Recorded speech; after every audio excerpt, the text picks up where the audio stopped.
Hello, and welcome to Sobercast, where we provide AA speaker meetings and workshops in podcast format. We're an ad-free podcast, and if you enjoy listening, please help us be self-supporting by visiting Sobercast.com, look for the donate link, and drop $1 or $2 into our virtual basket. We hope you enjoy the podcast. Have a great day. Hi, I'm Stacy B from Seattle, and I am a grateful recovering alcoholic and a grateful member of Al-anon.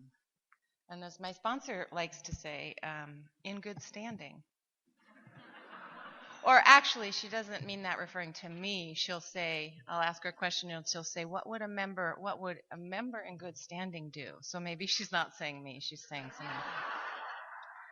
I had all these notes. I thought and I forgot them all, which you should be glad. I've got to watch though, and I did want to say, I do feel everything I've heard, everything I hear in the rooms. I always just think everyone, this miracle just speaks through us, and everyone is so eloquent, and so when you're speaking the truth and the heart and the pain and the experience, it's just beautiful. And one thing I struggle with is comparing, and one of the things I learned, one of the definitions of humility apparently is not comparing. That's a definition of humility. And then I've also heard compare and despair. So try not to do that. I'm so grateful to be here. I really am. And my sister mentioned before we started coming with my mama. There's my sister. And can I just say, again, I would like you to stand up, little sister. She's older than me, but this is Bonnie, my sister. Because my story is a lot of her story. We have a few veering off the road, literally and figuratively. But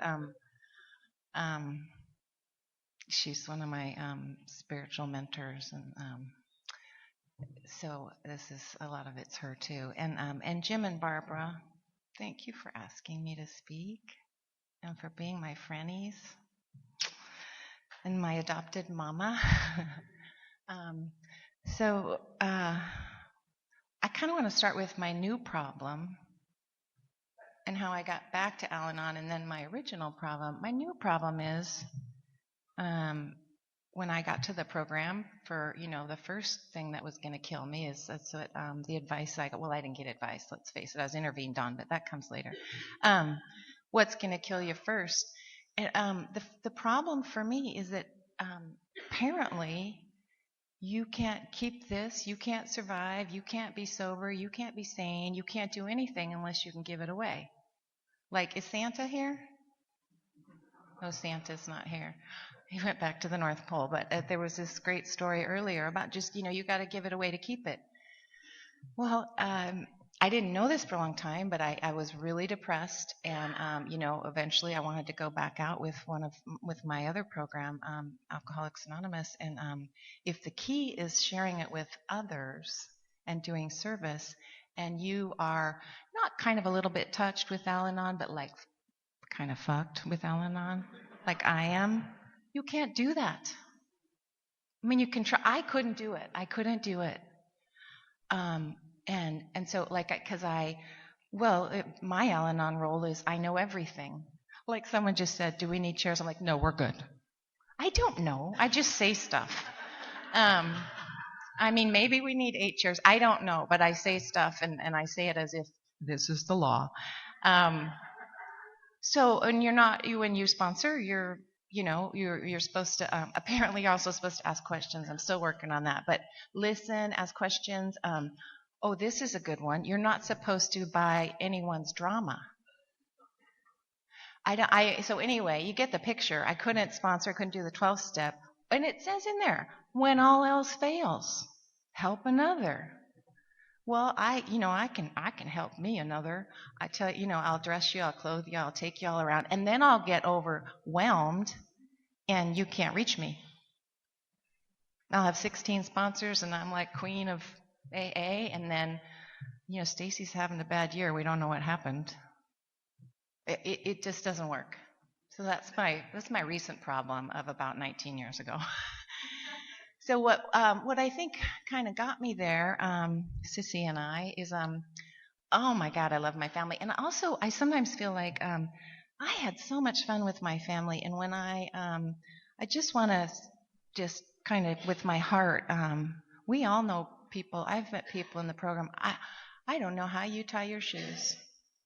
You should be, no, you should be dead. I mean, I know I should be dead, but like, I don't think I could live through a good quarter of what I hear in the rooms. I really don't. And this part of the Al-Anon thing, it wasn't that bad, but it wasn't in some ways. But in my Al-Anon joke, somebody told this to me, but it really is what I'm learning. I'm still learning today is, there's the three folks in hell, and one is the priest, and one's a rabbi, and one's an Al-Anon, and they're kind of in the hell lobby. Apparently, there's like a lobby, and they're really hot. And the rabbi says, "Jeez, I'm so hot. What did you to the priest? What did you do to get here?"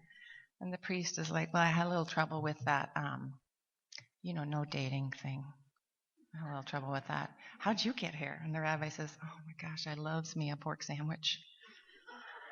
And then they turn to the Al-Anon and they say, "How'd you get here?" And she's like, "It's not hot, and I'm not here."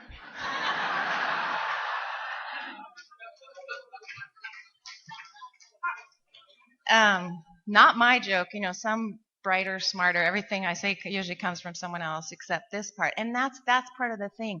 You feel insane, right? You kind of feel insane, but you learn to be like, it's not hot, and I'm not here. And it can be scary, criminal abuse and stuff. And people live through that. So when our parents were, we're from Montana.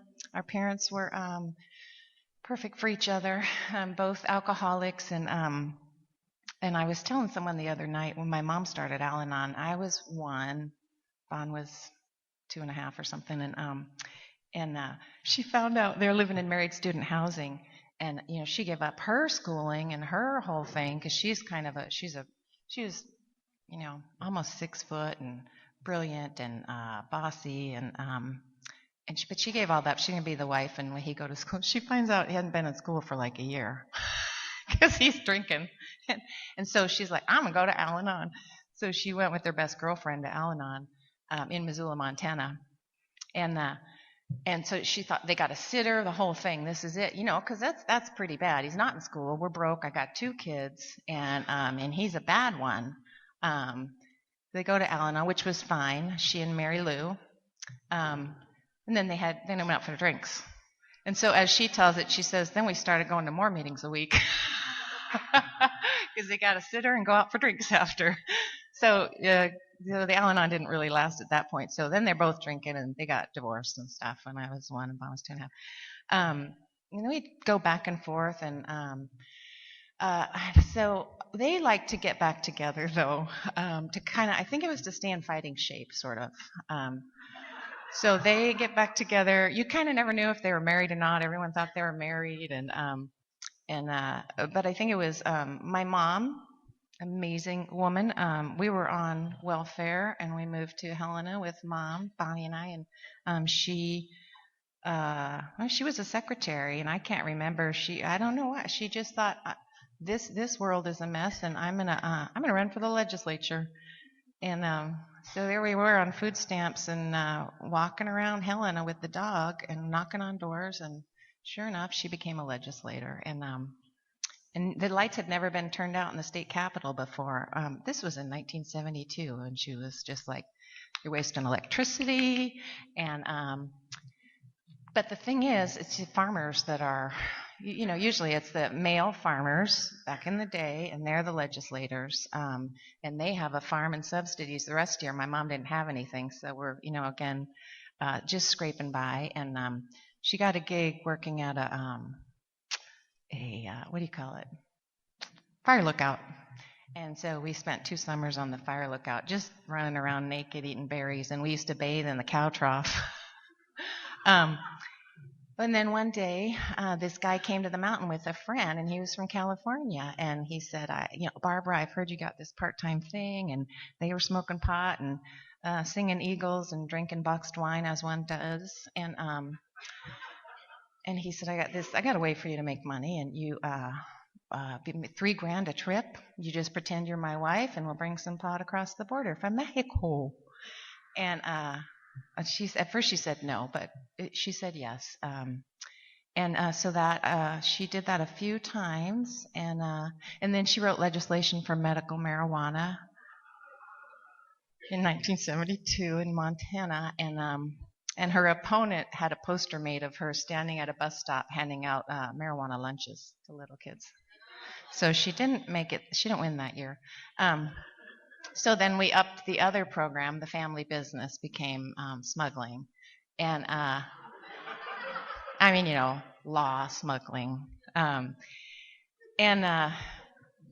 so I was in third grade. I was 8. Bon was 7.5, and we were living with my dad at the time. And her partner got a DUI. They barely made it across the border, and he got a DUI. And all this is a camper, and all this marijuana is in the hood. So he got the kibosh, and my mom had to find another partner. So my ex-husband, who I hate and love, he'll be good. And so as they tell it, in later years, we're like, so what were you thinking? And my mom, they were both like, well, we didn't have childcare. And so we became, so when 8 and 7.5, and it's kind of interesting now when you have kids, you're like, that's quite small, like you're out of diapers, but, and we knew, and we called it family secret. And so 3rd, 5th, and 6th grade, we did these trips to Mexico, and the alcoholic family, it's like my dad loved to have a surprise. So it would be like 2 days before. Now, when you go into school today, drop by the principal and tell him you're going to be gone for a couple of months. Oh, where are we going? Oh, we're going to go to Mexico for family business. Oh, yay. It's fun.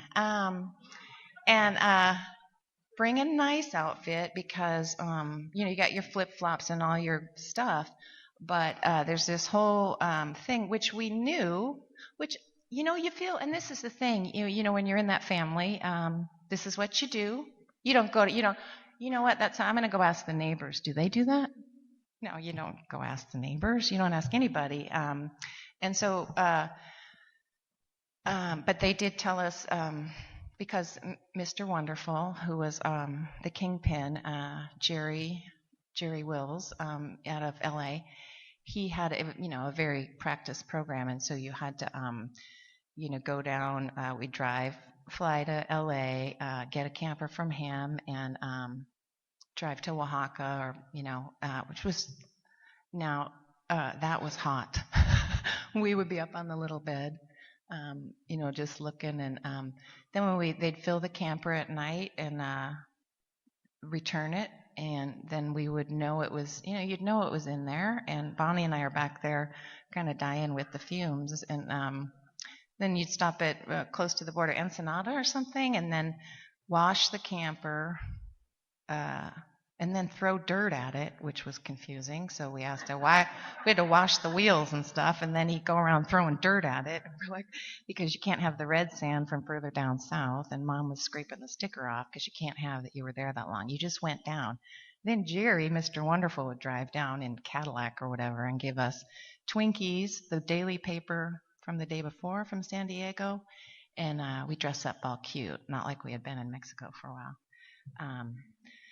So you kind of get the idea of just make-believe, and also perfect setup for the other diseases. You just invincible, invincible, just like, because it worked, each time. And there were definitely mishaps. I mean, they had a rule, no smoking on the road, but they fudged with that a little, and Dad took us like off the high Sierras into a ditch. We thought we were going to die. And we're yelling, and he was in a blackout, and we're up in the top of the camper, seeing the cliff, and then back, and then one night, I think it was on the 3rd trip, we were 9 or 10 or something, there was we got stopped in you're not supposed to drive at night, but you got to make time if you got a load. You don't want to take your time, and we were stopped. Bon and I were asleep in the top, and we were woken up with federales and AK-47s under the bed searching, and we could hear our parents out in the desert. And we got through that one too. So that's kind of how the early life. And I was thinking the other day, I'm a chronic thumb sucker, and I have how many years? A few years. But I sucked my thumb until 18, and I never made the connection that just that security, and they put like hot stuff on it or whatever. And then as soon as that came out, the alcohol would go in at 12. I think I was 12 and you were 13, and blackout immediately, which was great. It didn't cause me any. You kind of assess yourself for injuries, broken toe and the scar there and whatever. So I guess the Al-anon thing that really, you don't know, it's trauma, make-believe, not being in reality, being in fantasy, being in that closed loop where you don't have outside input. It's very isolated. And then also this enmeshment. That's the thing that really brought me to my knees. Like, when I first came to Al-anon, it was like, you know what? I don't even want to go because nobody is going to understand how much I love my dad. I love him. He's the best. And it's killing me. Nobody's going to understand that. It doesn't make sense, It just doesn't make sense. So then, started drinking alcoholically, and then we continued, then it started to be, I don't know at what point you take over. I've struggled with this responsibility where you could say no or whatever you're supposed to say, but that didn't come for years and years. And in high school, you get a call, or I got a call one time in school. They'd bring me a note to the office, and it said, I need you in Vegas tonight, and I'm in Kalispell, Montana, because he needs help driving the load and he's tired. And then I think one of the last, we were in high school, and he had a deal out of Jamaica or something, and so he said, we're going to drive to Georgia, and which we did. We drove to Georgia in this little truck, but then they rented a big Cadillac with some kind of special converter that you can't tell it's heavy or something, and massive trunk, and I think Bonnie had her driver's permit. I didn't have a license, but they filled that baby up, and she and I got to drive it home. And of course, if you know Bonnie, she speeds. So we got pulled over. I don't know what state that was. Some state between Georgia and Montana. And it was one of those first little, what were you talking about, defining moments? It was one of those first little things that was like, we're pulled over. We're like, on the one hand, we're invincible. On the other hand, this isn't good. And our parents drove by in their truck. In retrospect, it would not have been helpful to stop, probably. Why are you driving separate? Why do you have large trunks? But it was that weird, like, that's not very nice. So that was a little bit, and then you're like, well, it's not hot and I'm not here. It's like, and unfortunately, it's one of the things too, as I have kids and I have a daughter who's an addict, and you do I get now where you pray for, a little early juvie time would have hit the spot, like, you want to have the intervention as early as possible, and there's nothing wrong with a little jail time. And it is kind of actually not great, you keep getting away, and then you're the reality is just kind of turned. And I think the hardest part, our parents, very, very loving, and it was always like, we adore you, we love you, we adore you, everything is for you. But when they would fight, and they did, and my mom had an affinity for what do you call them? Power tools. So she sanded the floor when we lived in Missoula, and that sander was going to go after Dad. There were big divots in the floor because she's pissed. And then God damn it, Charlie. And she's, but, she didn't get him. But you're scared to death. And that's where, it's like, wow, and you don't have that outside. And again, the reality check, and to build that tolerance. And here's the thing, I kind of been reading about, you sort of go back and try to figure out what happened, is this like numbness, that kind of numbness that you, thank God, to get through. And we ate more than our share of donuts, the donuts, the thumb, the numbness, early sex, hopefully with an alcoholic, hopefully during a blackout, all those things, the numbness, and then recreating and also an addiction to excitement. That's a hard one. And then we moved to Lakeside, and they got together again, and she had a chainsaw at one point and went after him and cut the car and stuff. So that's, oh gosh, I'll because I want to finish what it was like. It did escalate to, like one night he was high on coke and Bonnie was gone, and he said, we called them the men with shiny shoes. They were coming. We didn't know when, but someday they were coming. And he said they were out back and it had snowed, and he kept sending me out. I'd never seen him. He was like shaking on my floor. And he was hitting his bottom with coke, and he was like, they're out there. They're out there. So what do? You send me out there. And and it's like, I come in, I'm like, they're not out there. They're out there. They're out there. Go check again.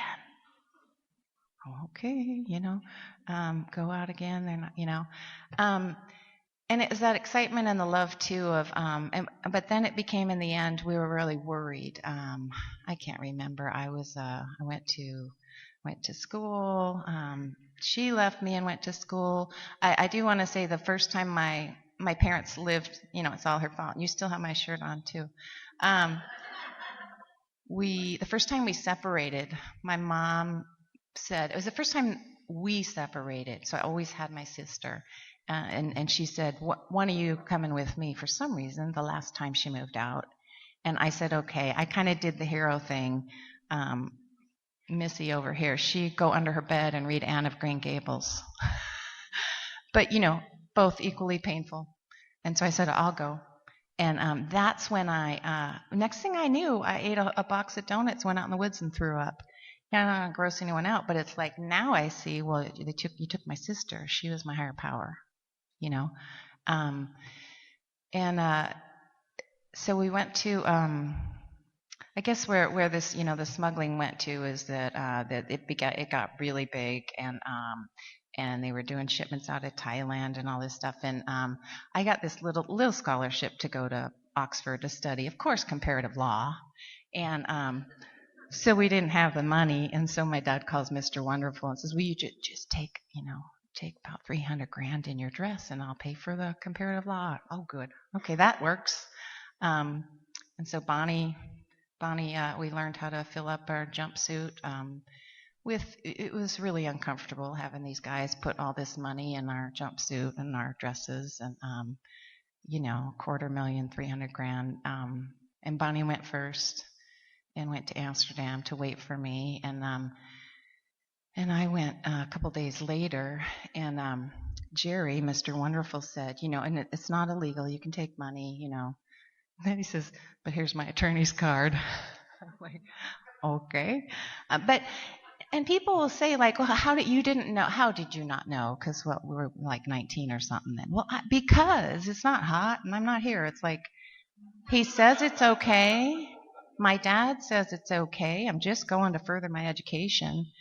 But he also said that there would be no stop off for my plane. It was supposed to be straight to Amsterdam. And when we landed at Gatwick, I was like, and he said, no, he said we would land in London, but that I would be in the same little terminal. I wouldn't have to go through security. And when you've got, $250,000 on it's a lot, and it pokes and it's hot. So you have a purse that has to be specifically a really nice leather purse. And you go to the bathroom and, occupy the bathroom for like a half hour getting the money out. And you sleep with the purse. And then before you land, you go back in, you get it all in. And you wear a dress that kind of like that. So I kept the money on, and I got off at Gatwick, and I'm like, walking up the thing, and then I see all the security, and everybody's going through the thing, and I'm like, holy crap. And I just did what we do. I'm a super good liar, and I ran back down the plane. I said I lost an earring or something, and I thought, But when I came up, it was empty except for there were a lot more guards. And, that's not normal, I guess, to run back on the plane and go to the bathroom for a half hour. So they took me in and had me lift up my dress, and there I just had all this money on me. And again, they let me go. Why? Well, it turns out they like cash coming into the country. But also we were being watched already. So, I don't know what happened. I just know that I went into that place. Some people talk about, what do you call that? That thing. Yeah. Kind of like, whatever, and they're like, what's up? I like to shop, he says.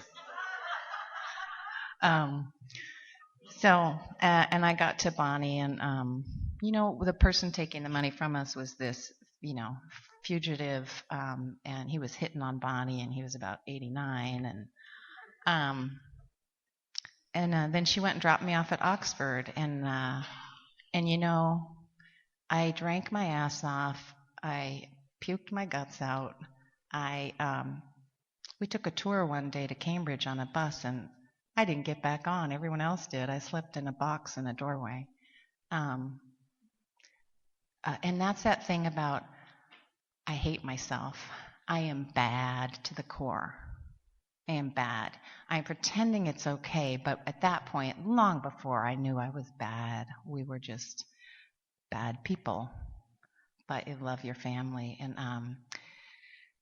So the last deal was, my dad went to Singapore. He was really broke, and this kingpin said, I need you in Singapore.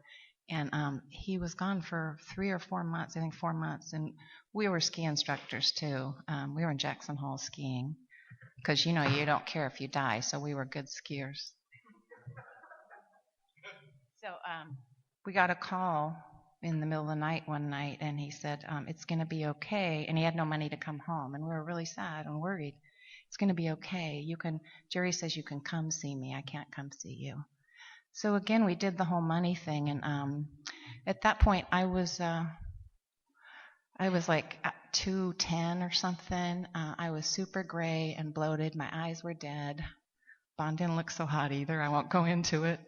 And when we came off of that plane in Singapore, and in the airport, it said, drug smugglers will be shot. And you can't throw your gum down there. You literally cannot put gum on the sidewalk. And after that, we went home. He eventually came home, and the shipment, it was 32 tons of Thai marijuana, came into your great city of Vancouver. You're welcome.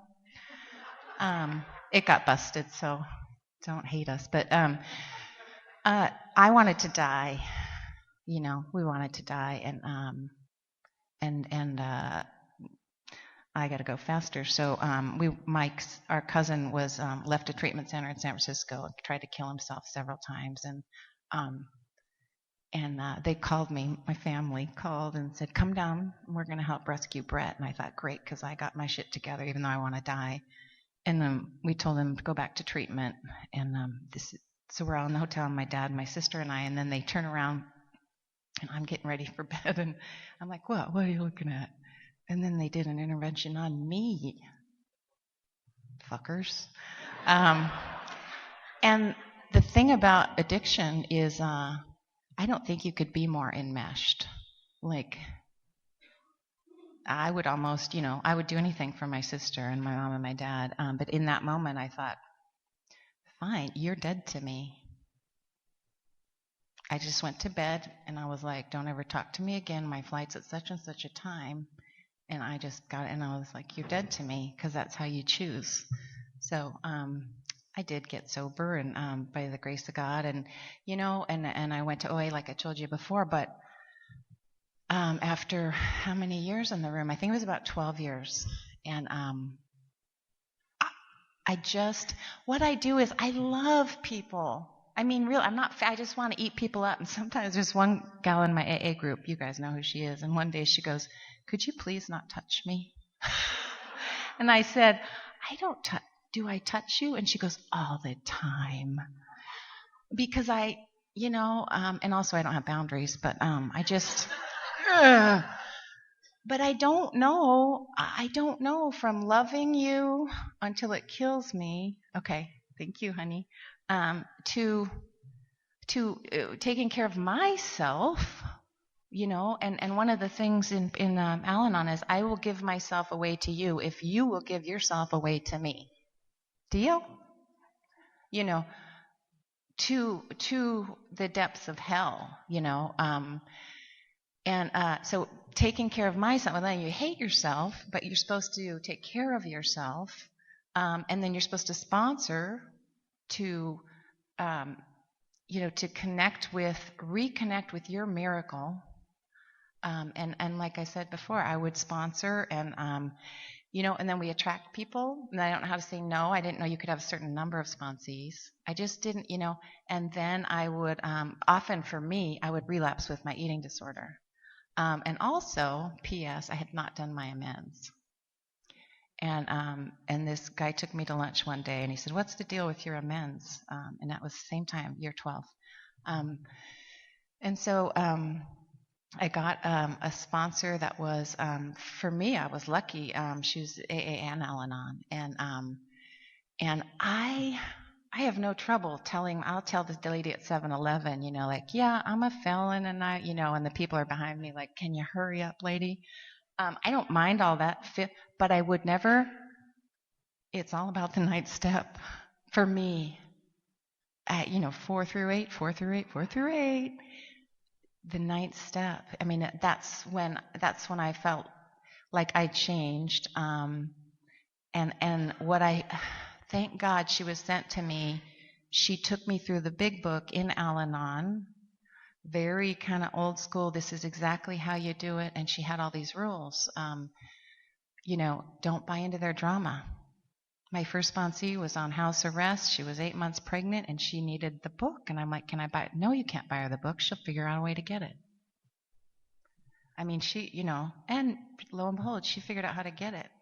I've had lots of sponsees. They can't seem to find the book. And then it's like, well, call me when you do. So that, and also they come to you. That was huge. You don't like, and you don't change the day. It's like we meet at Tuesday, you have an hour and 15 minutes. The first 15, you check in, then we do the book, and you come to me. And the hardest one, she's like, "And I know you, don't make them tea."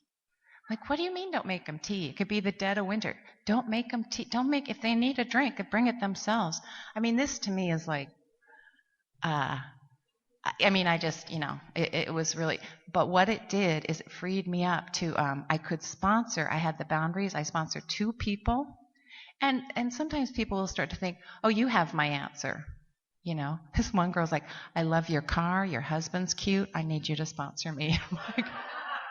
I'm like, "Well, he's for rent, so," but the car,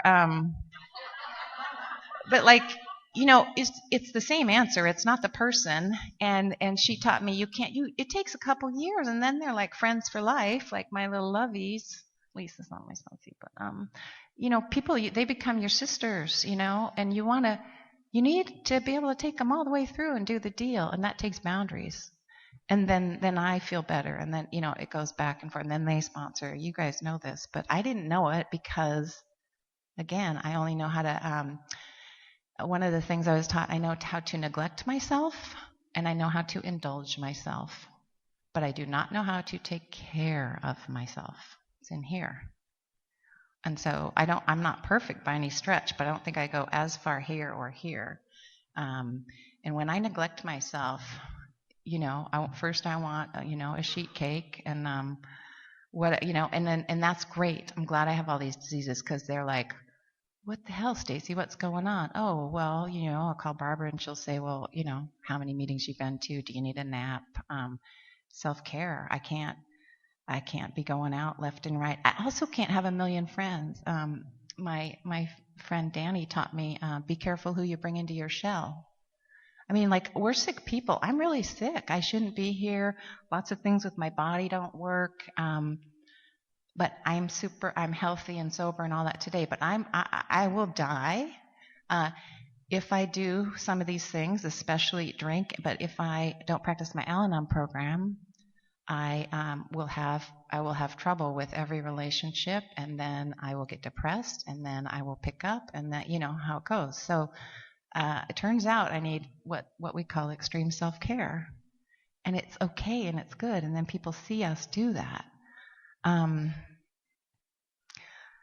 So, you know, I lost my train of thought, but she took me through the steps, and I think one of the hardest things was, I'm going to go back a little bit, was, you know, I went to law school.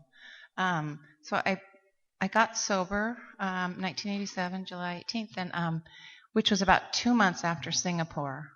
So rather than kill myself, I left Montana. I drove to Seattle to get into treatment. And you know what? There was no room at the inn.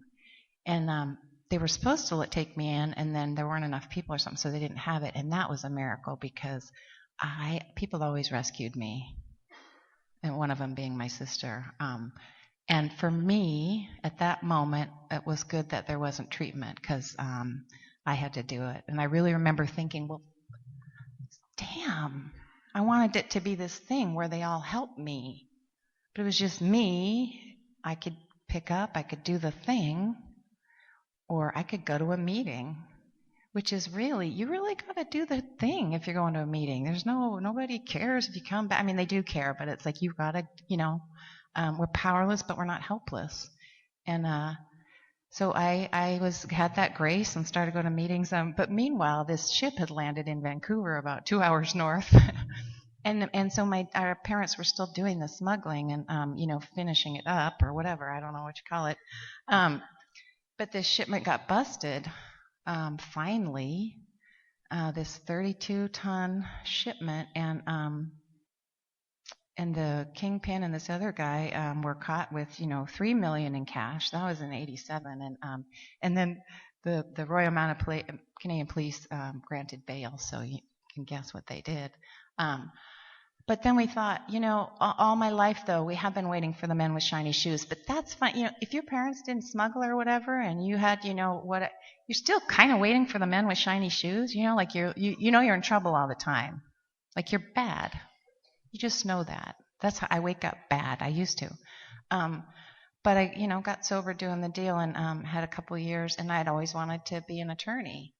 And so I went to law school, and you know, in San Francisco, and it was amazing. And I started the first group in the law school, and we called it the Beyond a Reasonable Doubt group. And you know what? It's like 5 people came, and they were. It wasn't you guys. It was hard. They kept making me put a piece of paper in the only window. They didn't want anyone to find out. You know, it was really hard, and so it lasted a year or so, and then it kind of. And then there was, right at the 5-year statute of limitations, an indictment issued. And our dad was indicted along with these 10 people around the country. And I thought I was going to die. It's really weird. It's like when you love your person, if it's your kid or your husband, and they're dying, it feels like I mean, you know, I don't know why I have to. You're nodding. Yeah, it feels like I'm dying, like a slow, torturous death. And I want to die if it will save them. That's what it feels like. I want to die if it'll save you. And so, I started cutting myself when he was indicted, and in December of '92 or '91, and my dad went and turned himself in, and then he said they wanted him to wear a wire, and he was like, no fucking way. And but he said, I will tell you everything I know if you promise not to touch my daughters. And I mean, this was a big operation, and we did our couple little things, not to minimize. But the AG, they said, okay. And so then I went to treatment because I was cutting myself. And and then an indictment issued for Bonnie and I right after this federal prosecutor promised that he would. And Bonnie went to jail, and that's her story, which just killed me too. And the thing about the night step, when I was in treatment in February, I didn't know there was a warrant out for my arrest, but I was working with a priest and to go through the nights, all the steps, and I said, I think why I was 5 years sober. I said, I think why I'm cutting myself and I want to die at 5 years sober is because I haven't done my amends and I've done this thing. I didn't know I had been indicted. And I said, it says in the book that thing about we'll do whatever we have to do because it doesn't, you can't live free unless you free yourself, whether it's a crime or whatever. And he said, I think that's a bit much. I don't think he said it like that, but he said, you don't need to do that. That was what. And I don't know if somebody was signing a warrant or whatever, but it was within 3 days or so of, 29 years that the powers that be were saying, no, you do need to face this. This is you. And it'll be okay. It'll be okay. And, it was scary, and but we did know it would be. I mean, we had the program, and that's how I moved in with my husband, because there was a warrant out for my arrest. So I met him in law school, and I'd known him 6 months, and he visited me in treatment, which is where I met my parents, and then I moved in with him because it wasn't safe to go back to my law school apartment. And then I was convicted of the felony, and so was my sister. And I thought, well, this is not good. I owe like $100,000 for law school. I'm 5 years sober, and I'm never going to get to practice law. And my dad's in prison, and my sister has PTSD because they flew around on Con Air in the night. And I knew, and you people told me, my sponsors, it's going to be okay. And I knew, you just kind of know that, like, when you go to a meeting and there's a woman in there there's a woman in our home group her kid is living on the avenue. The kid's shooting up, and the mom has such a great program. She will meet her at Safeway and buy her food, but she will not give her money, and she will not let her come live in her big, huge house. I mean, that's just God. How can you do, because they say my kind of love kills. Stacy's brand of love kills. Still when I did appeal for 4 years to 2 Supreme Courts, and the program, Montana didn't understand. They said, you will never be moral. You have no moral turpitude. And P.S., this guy, there was all men on the committee, and they're like, can you explain bulimia? And I was like, what the fuck does that have to do with anything? I said, well, you get a bag of groceries, and you eat them all, and what does that have to do with law? But they said, yeah, you're not, you have no morality. You're 5 years, so it doesn't matter. Washington, they have a good program there, and they said, anyway, it took months in committees and went to the Supreme Court, and they let me take the bar exam, and apparently I was the first person to take the bar exam while I was still on probation as a felon, and it did end up, I spent 20 some years defending people exactly like us and like you, and they just come to me. And they know, and I meet all these DUI attorneys, they judge the shit. They know if you're judging them. It's like, well, yeah, I got my DUI my first night of sober drinking. So I get it, They're either ready, they're not ready. We have drug court, or they're not ready, all that stuff. But so current day, I'll wrap up with, I have this husband. Oh my God, he's flying in a couple hours. He's so cute. I sold him his law school books, and I told my friend, I said, I'm going to pick out 3 guys that I like. She's like, whatever. And I said, he's one. There were 500 in the new class. I was his 3rd year, and he's the 1st year. I said, he's one. That guy, I like him. And he's my husband today, 2 years later. And we have the most amazing kids. And I just, this Al-anon disease is my hardest thing, because, my dad makes really sad choices, and it's hard to watch. Our mom died sober, which was, Mama, I will never, and she got sober first, and boy, we hated her. She was just totally upset in the whole lifeboat situation, but, and having a daughter, she's a type 1 diabetic and has celiac disease, and she's done some cutting, and she's depressed and stuff. And I've had nights where, and she's mean as a little rat. Holy crap, she's really scary. And but it's, and I knew right away, she's powerless. She's being a bitch because she's powerless. Not like every time right away, but mostly I knew that because I would get to my meeting because I want to fix her and I want to give her advice and tell her stuff, and and then she has an eating disorder, and I want to say to her every day, she eats like a jar of peanut butter a day, and every day I want to say, do you know how many fucking calories is in peanut butter? But I have not said that yet, and she's getting better, and sometimes she asks me to sleep with her, and but you guys taught me.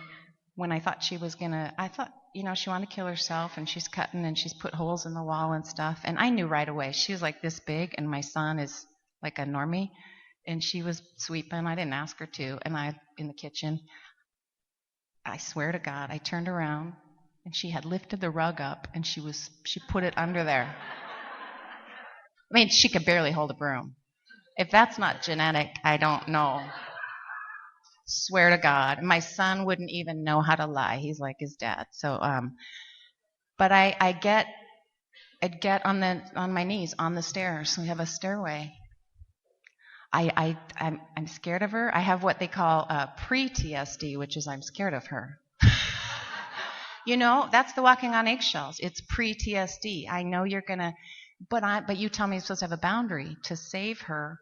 But I'm scared of her, and also, if she doesn't like me, then for sure she's going to get sicker. No, it's the other way around. I want you to live, and that's going to mean you might not like me for 20 years. Oh. I pray on the stairs, and sometimes twice. There's only one flight. But, and you know what? It's gotten better, and I'll close with this. This gal at a meeting, I don't even know if she was real, but there's a piece of paper, so somebody put this piece of paper down. But I was sharing something about my daughter. It was just a meeting, and I went back to my seat, and, well, this little angel had written this thing, and it's just perfect. I know it's in here, but it's probably not. Anyway, it's like, it just said, God, please hold, all the perfect words, a little... I am giving you my daughter, my husband, my dad, even if they're deceased. God, I'm giving you this person. Please love them. Help them soar. Help them have their feelings. Help them get through what they're getting through. Comfort them. Help me take care of myself, and help me know that you've got the best intentions, that you've got it. You've got it, and I don't have to do it. I didn't cause it. I can't control it. I can't change it, cure it. But that last C, you don't hear it every meeting, and that last C is my work, but I can contribute. I can contribute. And God help me, I do not want to contribute to the death of my little girl. She may die, and they say that too. Sometimes our loved one has to die to get well. Our cousin killed herself. She had 16 years. My friend got sober, but then last year he huffed dust cleaner, 50-year-old attorney friend, and he died. We go to our funerals, right? Sometimes we have to die to get it, but don't let me contribute. Please don't let me contribute. So I go to my next meeting, and I'm glad I'm sick as I am, because I really am. So there's not a lot resting on my laurels, but it doesn't feel like work. I really like it. I love my meetings. I'm like, what time's my meeting? And when I get home, friends, people, normally they'll be like, oh, you're in Mexico. Well, we went to this meeting, went to that meeting, and then we did this. Everywhere we go, oh, go see Bonnie. Oh, the Malibu meeting, and then that meeting, and that. That's all life is. It's these meetings are awesome. So thank you for my recovery, and bless you all.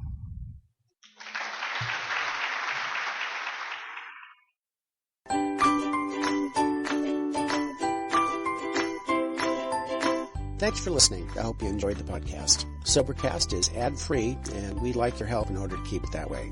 So if you'd like to help us be self-supporting by pledging $1 or $2 a month, visit Sobercast.com and look for the donate links. Thank you very much.